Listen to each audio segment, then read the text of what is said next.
Olá pessoal, eu sou Ana Pierre, sou graduanda em Engenharia Civil pela Universidade Federal de Santa Catarina e no vídeo de hoje vamos continuar a nossa playlist de análise estrutural 1. Esse é o sexto vídeo da playlist e a gente vai falar sobre grelhas, ok? No último vídeo a gente falou sobre os esforços internos, então vamos continuar. Uma grelha é um sistema estrutural formado por barras, ou vigas, dispostas em um plano, geralmente ortogonalmente, em malha retangular ou quadrada, que resistem a momentos fletores, forças cortantes e torções provocadas por cargas perpendiculares ao plano da grelha.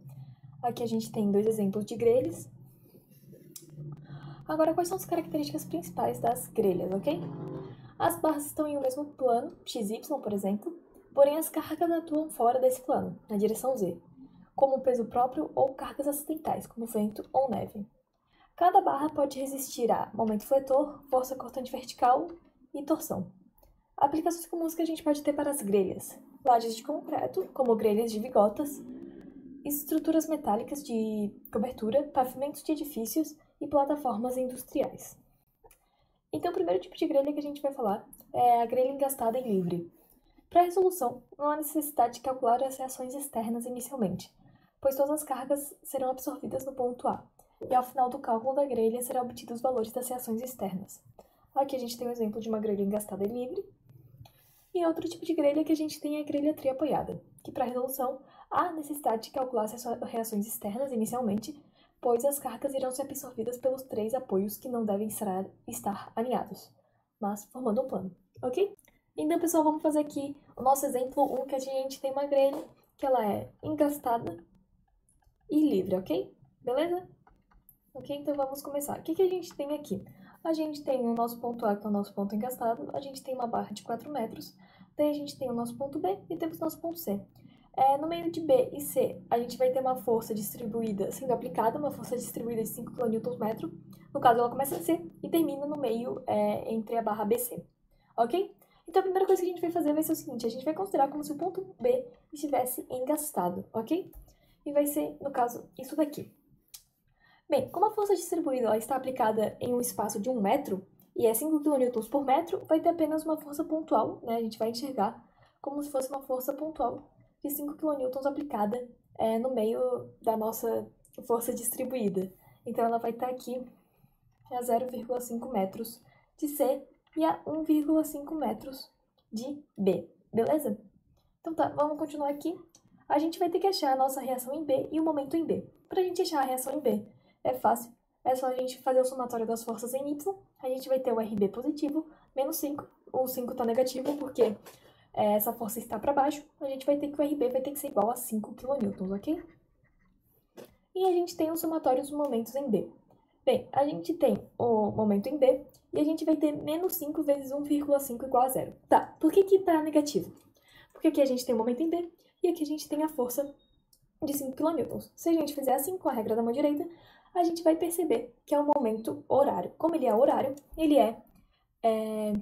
como é o momento horário, ele é negativo, né? Pela nossa convenção, que aqui diz que se for anti-horário, é positivo. Como é horário, ele é negativo. A gente vai ter que o momento em B vai ter que ser igual a 7,5 kN por metro, vezes metro. Porque o nosso momento em B ele tem que anular o momento que for causado pelos 5 kN, beleza? Como a estrutura está engastada e livre, não há necessidade de começar a resolução calculando as reações em A, ok? Quando a gente for fazer a da grelha triapoiada, a gente vai ter que calcular as reações internas primeiro. Daí tá, a gente vai traçar o diagrama de esforços cortantes e diagrama de momentos fletores para a haste BC, como aprendido anteriormente. Quanto ao sinal do esforço cortante, este poderá ser discrepante dependendo do lado que a gente observa, ok? Tá, primeira coisa que a gente vai fazer aqui vai ser calcular o diagrama de esforço cortante. Aqui no B, a gente vai ter os 5 kN, ok? Né? Ficou meio feio esse 5, mas a gente vai ter esse 5 que ele tá positivo. Daí ele vai ficar constante até começar aqui a força distribuída. E quando começar a força distribuída, vai caindo gradualmente até chegar em zero aqui no C. Isso aqui é positivo, beleza? E aqui, no caso, nessa aqui, é a mesma coisa que eu fiz, né? Só que mais bonitinho. Daí tá. E o diagrama de momento fletor, o que a gente vai ter? Opa, e aqui. O diagrama de momento fletor, a gente vai ter, no caso, ele começando aqui, ele vai estar em segundo grau. Opa, peraí. Aqui ele vai estar, ai, perdão. Segundo grau. e aqui ele vai estar em função afim. Tá, mas por que isso, né? Eu expliquei isso na última aula, mas caso alguém não viu, aqui a gente tem constante, e aqui ele é de primeiro grau.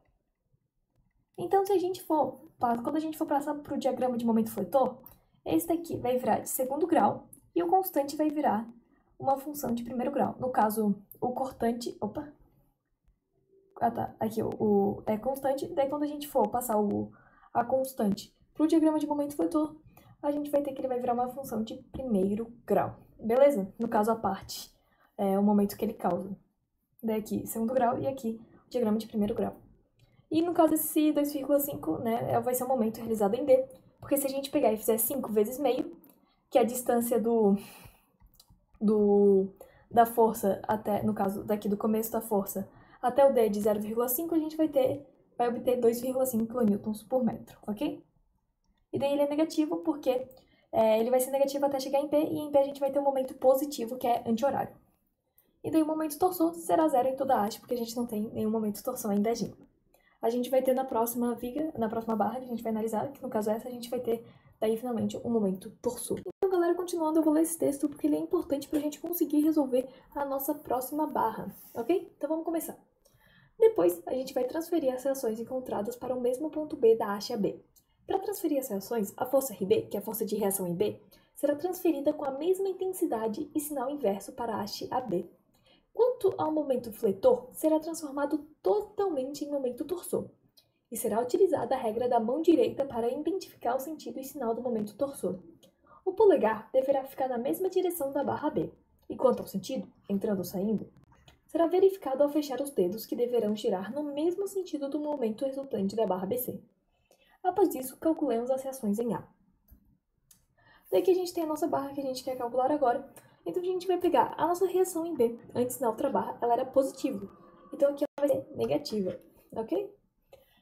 E daí a primeira coisa que a gente vai fazer vai ser o somatório das forças em Y, que tem que ser igual a zero. A gente tem o nosso RA, que é a nossa reação em A, e a gente tem RB. Aí vai pegar RA menos RB, lembrando RB está negativo, porque na outra barra ele era positivo, daí passando para cá a gente vai inverter o sinal e fica negativo. Então a gente tem RA menos 5 é igual a zero, RA, a gente passando o 5 para o outro lado, vai ficar RA igual a 5 kN. Ok? Deixa eu apagar aqui. Pronto. Daí tá. Daí agora a gente tem que achar o momento de A, fazendo o somatório dos momentos em A, que tem que ser igual a zero. Então a gente vai ter o próprio momento em A, realizando um momento em A. A gente também vai ter a força em B, a força de reação de B, realizando o momento em A. E pra gente ver quanto que vai dar o momento em A, a gente vai ter... Opa, deixa eu só corrigir isso aqui, que aqui é o momento em A. A gente vai pegar aqui, vamos ver quanto que se vai ser positiva ou negativa o nosso momento em B em relação a A. Se a gente pegar aqui, a gente vai ver que vai dar positivo, porque está no sentido anti-horário, né? Se a gente fizer a regra da mão direita, como eu fiz agora. Daí, passando para o outro lado, vai ficar que MA é igual a menos 20 kN/m, ok? E agora, da mão direita, pega aqui a barra, faz assim. Se a gente fizer assim, a gente vai ver que isso vai dar um momento torsor horário. Como isso vai dar horário, e o horário é negativo, a gente vai ter menos MT menos 7,5 igual a zero. Tá, da onde veio o 7,5? Né, o menos 7,5.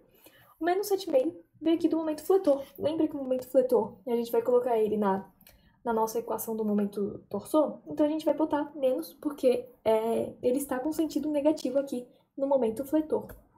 Então vai ser apenas menos 7,5. Ok? Beleza? Então é menos momento torsor, menos 7,5. A gente vai ter que o momento torsor é igual a menos 7,5. Porque a gente vai passar para o outro lado o 7,5, daí vai ficar aqui menos momento torsor é igual a 7,5. Se a gente inverter o sinal, a gente vai ter que o momento torsor é igual a menos 7,5, ok? Beleza? Então a gente já tem tudo que a gente precisa para calcular, para montar, né, o diagrama de esforço cortante, diagrama de momento fletor e o diagrama de momento torsor. Então vamos nessa. Aqui, deixa eu fazer aqui primeiro. Diagrama de momento esforço cortante, a gente tem ele começando aqui, com 5 kN, e ele acabando aqui. Beleza? Esse aqui bem tranquilinho, ele acaba aqui com a força da reação em B, que é o que a gente tem aqui. O que a gente pode perceber? Que ele é constante. E como ele é constante, quando a gente for fazer o diagrama de momento fletor, a gente vai ter que ele vai ser do primeiro grau. Beleza, gente? E daí, se aqui fosse do primeiro grau, esse daqui seria do segundo grau. Beleza, gente? Ok? Continuando aqui. Agora a gente tem que fazer o diagrama do momento vetor, que vai ser uma função de primeiro grau. Então tá, vamos começar aqui. A gente vai ter o nosso momento vetor negativo em A, que a gente calculou aqui, que é de menos 20. E daí ele vai... Opa, meio torto isso aqui. Mas ele vai ir se dissipando pela nossa barra. Beleza? Daí a gente vai ter aqui também o diagrama do momento torsor, que a gente tem, que é de 7,5, né? No caso, menos 7,5 kN, que foi o que a gente calculou. E como não tem nenhum outro momento torsor, ele é apenas constante desse jeito aqui, ok? Beleza? Entendido, galera? Espero que vocês tenham conseguido entender aqui esse exemplo. Opa, galera, tinha esquecido aqui de mostrar pra vocês, né, mas o resultado final que a gente tem, depois da gente calcular o diagrama de esforço cortante da barra BC e da barra B, a gente tem no final esse diagrama de esforço resultante aqui, beleza? E a mesma coisa com o diagrama de momento fletor. No caso, a única coisa que a gente faz aqui é juntar os diagramas, né, para fins didáticos, ok? E aqui o diagrama do momento torsor, ok? Entendido? Só tinha esquecido de mostrar aí, perdão. E agora vamos fazer o exemplo 2. Então, galera, agora vamos começar o nosso segundo exemplo. Esse segundo exemplo é sobre grelhas tri-apoiadas, ok? O que temos aqui, então? A gente tem a nossa barra BC, e no ponto B a gente tem um apoio do primeiro gênero, no ponto C, outro apoio do primeiro gênero, e a gente tem a nossa barra CD, que tem um apoio do segundo gênero no ponto D, ok? E a gente tem em todas as barras uma força distribuída de 10 kN por metro, ok? Tudo certo? A gente também tem uma viga em balanço, que é a viga AB. Então, como é uma grelha tri-apoiada, eu falei no começo da aula que a gente deve começar a resolução calculando as reações de apoio externas. No caso, a gente precisa do apoio, a gente precisa achar a reação de apoio em D, a reação em C e a reação em D, ok? Esse é o nosso objetivo, nosso primeiro objetivo, para depois a gente conseguir calcular o diagrama de esforço cortante, diagrama de momento fletor e diagrama de momento torsor, ok? Então tá, a primeira coisa que a gente vai fazer vai ser transformar as forças distribuídas em forças pontuais. 10 vezes 7 vai dar 70, 10 vezes 5 vai dar 50 e 10 vezes 7 vai dar 70 novamente, ok? Que é o que temos aqui. Então tá, o somatório das forças em Z tem que ser igual a zero. E a gente tem que RB mais RC mais RD menos 70, menos 50, menos 70, que são as forças aplicadas. E aqui a gente tem as nossas reações, vão ter que ser igual a zero. Jogando todas as forças aplicadas para o outro lado, a gente tem que RB mais RC mais RD tem que ser igual a 190 kN, ok? Ao realizarmos o cálculo do momento, é válido ressaltar que o cálculo é realizado referente a uma barra, diferente de outras situações que é utilizado um ponto. Então, normalmente, quando a gente vai calcular a soma dos momentos em um ponto, quer dizer, quando a gente vai tentar achar as reações, a primeira coisa que a gente vai fazer vai ser calcular a soma dos momentos em algum ponto para que a gente consiga anular certas forças. Nesse caso, a gente vai, em vez de calcular a soma dos momentos em um ponto, a gente vai calcular em uma barra, por exemplo, na barra BC, ok? Que aqui é o que a gente vai fazer. Então, vamos começar aqui para mostrar para vocês como que faz. Então, a gente tem aqui o somatório dos nossos momentos em BC tem que ser igual a zero para que isso daqui seja uma estrutura isostática, né? Uma estrutura que tenha uma estrutura equilibrada. Então tá, a primeira coisa que a gente vai fazer, a gente vai pegar aqui a nossa barra BC e vamos ver que forças, como que as forças vão reagir, como as forças vão fazer momento em relação a essa barra. A gente primeiro vai ter a nossa força de 70 kN vezes 3,5. Também vamos ter outra força de 70 kN vezes 3,5. E vamos ter uma força RD vezes 7. Agora, isso tudo tem que ser igual a zero, beleza? E agora vamos ver os sinais. A gente tem aqui a nossa... Eu vou usar como referência o nosso ponto B, ok? E aqui a gente tem a nossa força de 70 kN. Se eu for ver, é horário. Então, horário a gente considera o quê? Negativo, beleza? Então aqui é menos 70. Aqui é o nosso ponto C. Aqui é a nossa força de 70 kN. Vou fazer assim. E negativo, porque é no sentido horário. Ponto C. Aqui a gente tem a nossa reação em D. A reação do apoio em D. A gente vai fazer assim. E olha só. Deu anti-horário. Então, positivo. Então, a gente vai ter que RD vai ser igual a 70 vezes 3,5 mais 70 vezes... 3,5, isso tudo dividido por 7, ok? Isso aqui vai dar um certo número. Que número é esse? O número é 70 kN, ok? Esse é o valor da reação em D. Pronto, achamos a reação em D. Então, agora o que a gente vai fazer? Deixa eu apagar aqui. Agora a gente vai utilizar a gente vai calcular o momento na barra CD, essa barra aqui. Ok? Então, a soma dos momentos em CD tem que ser igual a zero, porque é uma viga em equilíbrio, né? Uma barra em equilíbrio. Então tá. Primeira coisa que a gente vai fazer aqui, por exemplo, vou ter que calcular 50 vezes 2,5, que é a distância até o ponto C. Também vamos ter 70 vezes 5. E também vamos ter aqui a reação em B. Não estou aproveitando muito bem o espaço, né? Que vai ser igual a 5. Então agora a gente vai dar uma analisada nos sinais. Tenho aqui o ponto C. Tenho aqui a força de 50 kN, vou ver e ó, positivo. 50 é positivo. Tenho aqui, vou chamar esse ponto de ponto, sei lá, ai meu Deus, ponto F, né? Posso colocar nome esse ponto. Aqui temos o ponto F, e aqui a gente tem a nossa força de 70 kN. Eu vou fazer assim, e eu vou ver que ela é anti-horária, então ela é positiva, ok? E daí aqui eu tenho o RB, e o RB, aqui eu tenho o ponto C, aqui eu tenho o RB, eu vou fazer assim, e horário, então, negativo. Então, RB vai ser igual a 50 vezes 2,5 mais 70 vezes 5. Isso tudo dividido por 5, ok? Fechou? Entendido? Ok, daí o RB vai ser igual a 95 kN, beleza? Então, agora que a gente achou tanto o RB e o RD, a gente consegue calcular o RC. Como que a gente consegue calcular o RC? A gente consegue calcular o RC porque no começo a gente fez que o somatório nas forças em Z tem que ser igual a 190 kN. Então, se a gente somar 95 mais 70 e enviar para o outro lado, a gente vai achar que o RC tem que ser igual a 25 kN. Bem, agora que a gente calculou as reações, a gente pode dar início ao cálculo dos diagramas, começando pela reação da barra AB, por essa se encontrar em balança. Então, agora vamos calcular o diagrama de esforço cortante, momento fletor e momento torsor da nossa viga em balanço AB, ok? Então, a gente já tem a reação em B, que a gente calculou antes, e agora a gente tem que achar o nosso momento em B, que a gente não sabe qual é. O que a gente vai fazer então? A gente vai calcular o somatório dos momentos em B, tem que ser igual a zero, porque é uma viga em equilíbrio, né? Então, o que a gente vai fazer? Primeira coisa, a gente tem o nosso momento MB, e a gente também tem a força de 70 kN aqui. Ela, se a gente for analisar com a nossa querida regra da mão direita, a gente vai ver que ela vai dar uma força, um momento em sentido horário, ok?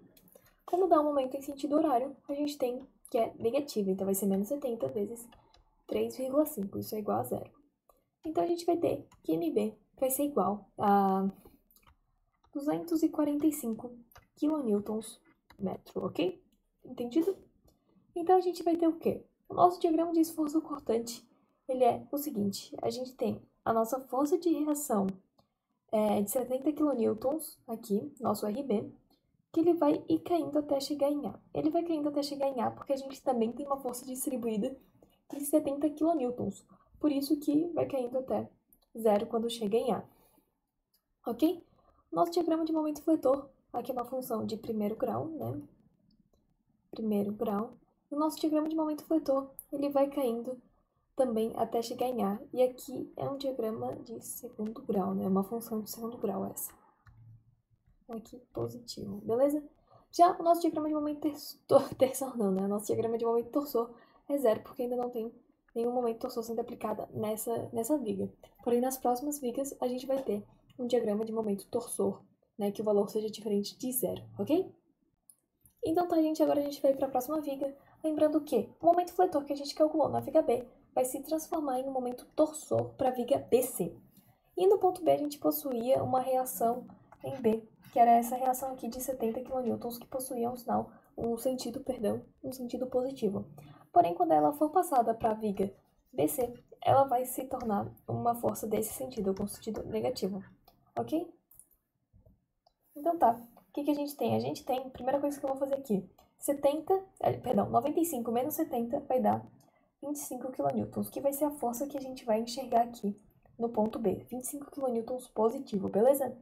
Então tá, a gente vai pegar esses 25 kN, ele vai estar aqui, por exemplo, e ele vai ir caindo gradualmente pela barra, até chegar aqui em menos 25. Só que quando ele chegar em menos 25, vai ter um apoio positivo em C, que é de mais 25 kN, que vai levar ele aqui pro zero.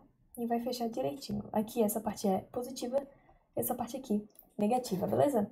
Então aqui a gente tem o nosso diagrama de esforço cortante. E lembra quando o nosso diagrama de esforço cortante, né, quando o nosso V, que é o nosso cortante, é igual a zero, a gente vai ter o momento máximo. Momento máximo do nosso diagrama de momento fletor.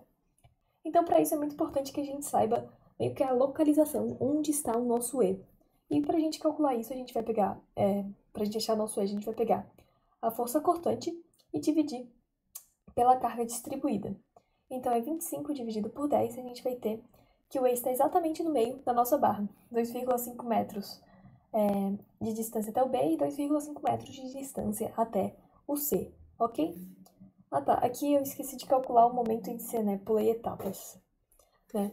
Mas se a gente for fazer o diagrama, o somatório dos momentos em B, que tem que ser igual a zero, daí a gente vai ter o que vai fazer momento em B? A gente vai ter o momento de C, MC esquerda. A gente também vai ter o 25 vezes 5. E também vamos ter o 50 vezes 2,5, ok?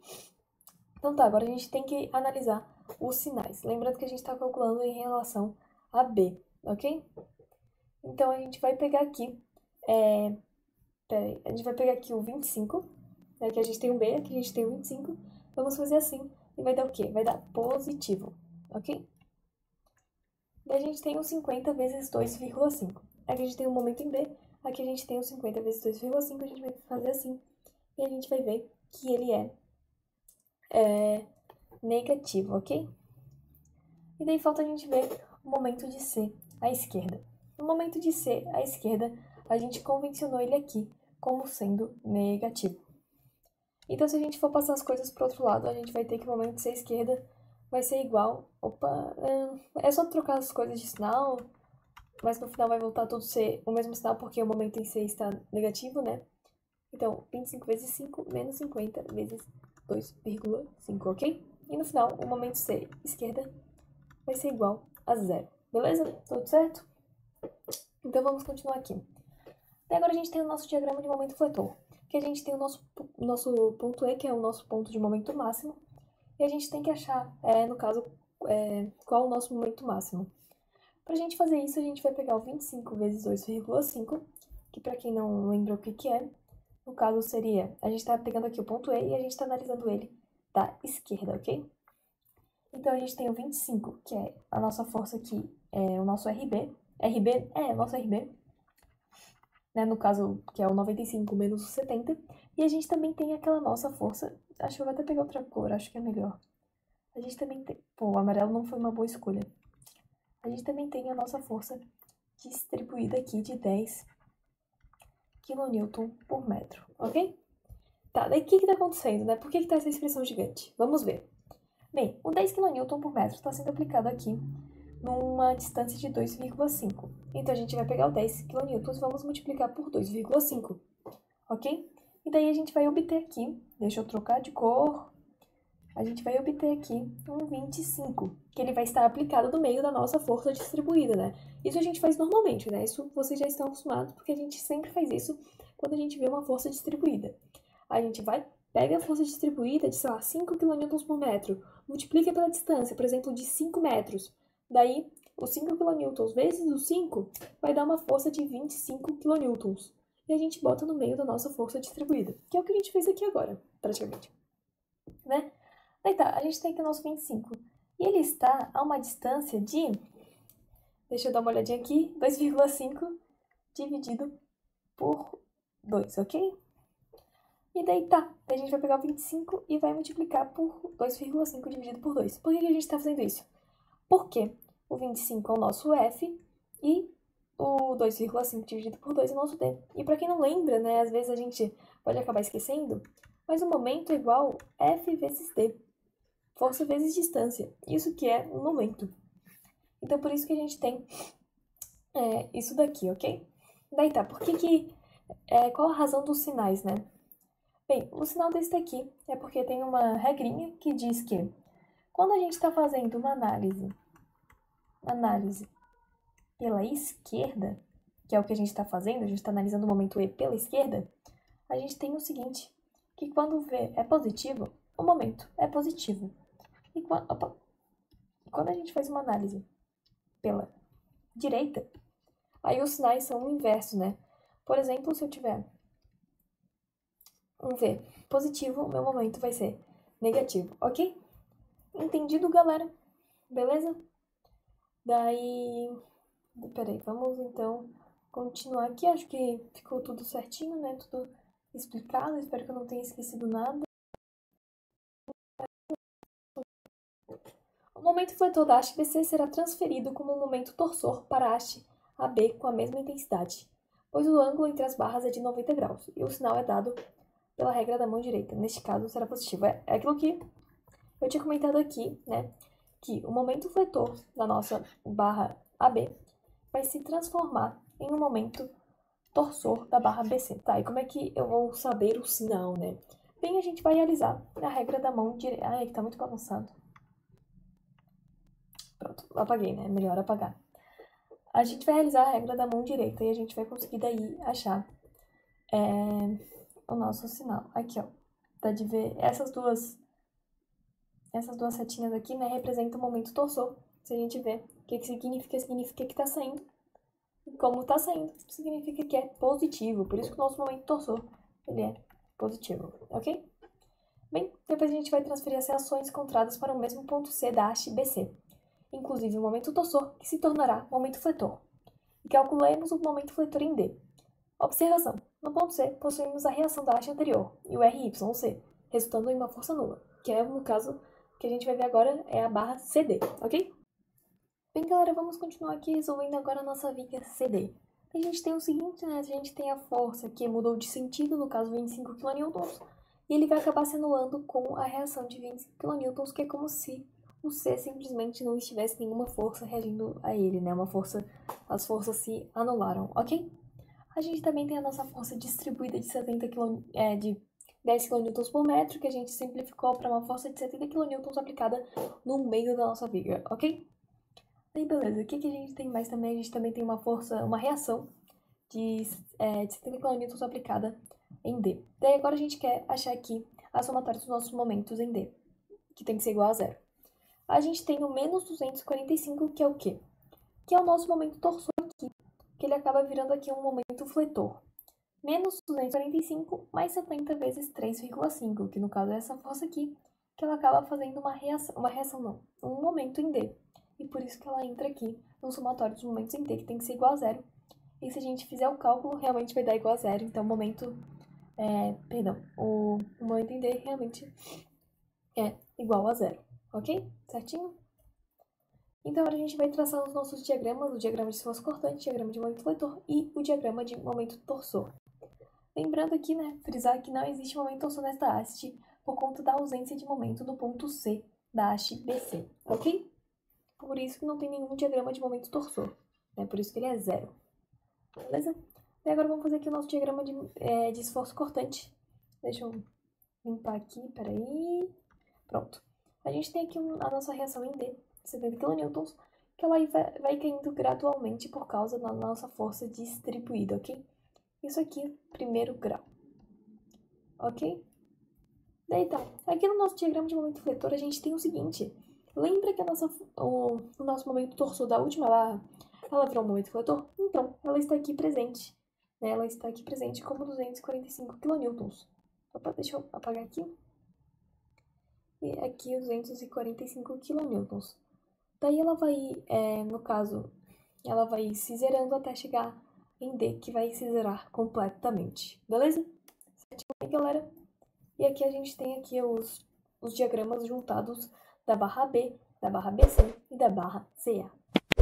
ok? Eu espero que tenha ficado entendido para vocês. Se puderem deixar o like, se inscrever, eu agradeceria bastante. Muito obrigada e tchau, tchau!